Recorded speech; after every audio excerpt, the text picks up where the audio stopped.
Millions of years ago, the Earth was a land of raw power.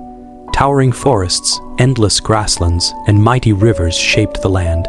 It was a time when humans were not rulers, but survivors. Every day was a battle, not only against hunger and storms, but against creatures far stronger and deadlier than themselves. Among these creatures stood one king above all, the saber-tooth cat, also known as Smilodon.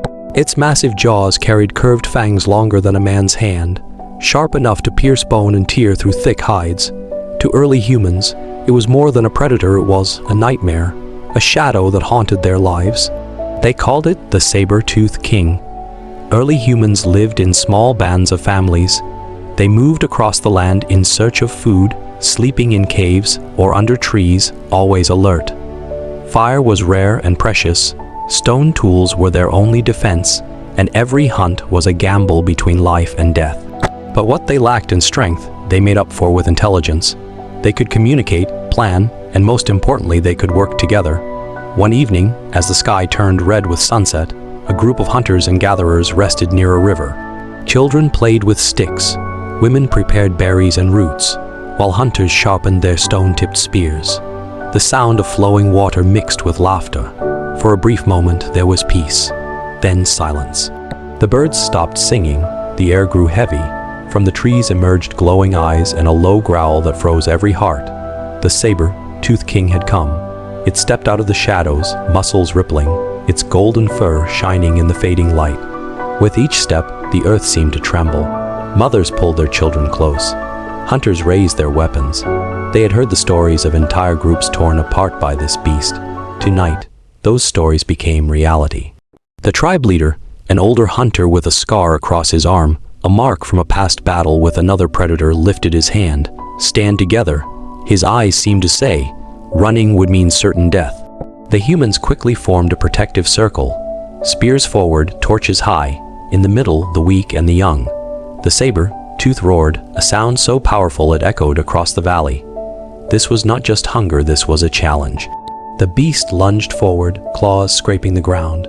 Spears struck out, torches flared, and the humans shouted to frighten it. The great cat leapt back, circling, looking for weakness. Hours passed like minutes, every breath heavy with fear. But humans had a plan. Days earlier, they had dug a hunting pit near the river, covering it with branches and grass. Slowly, carefully, they guided the beast toward it. The saber-tooth, blinded by rage, charged again.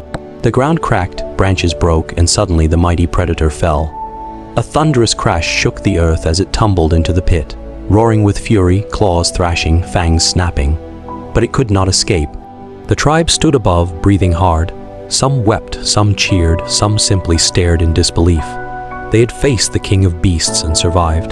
That night, under the stars, they celebrated. Fire burned bright, casting dancing shadows on the cave walls. The hunters told the story again and again, their voices proud. Children listened with wide eyes, their imaginations painting the battle in flames and roars. This was more than a victory. It was proof. Proof that even the deadliest predator could be defeated not by strength, but by unity, courage, and strategy. The Saber-Tooth King became a legend, passed from generation to generation. It was remembered not only as a terrifying beast, but as the reason humans learned to work together. From that day, they hunted bigger animals, mammoths, bison, giant elk.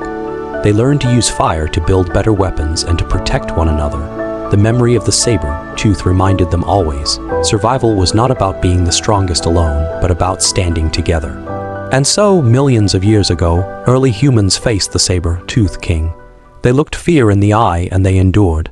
The king's roar may have faded into history, but the lesson remains eternal. True power is not in fangs or claws, but in intelligence, unity, and the human spirit to survive.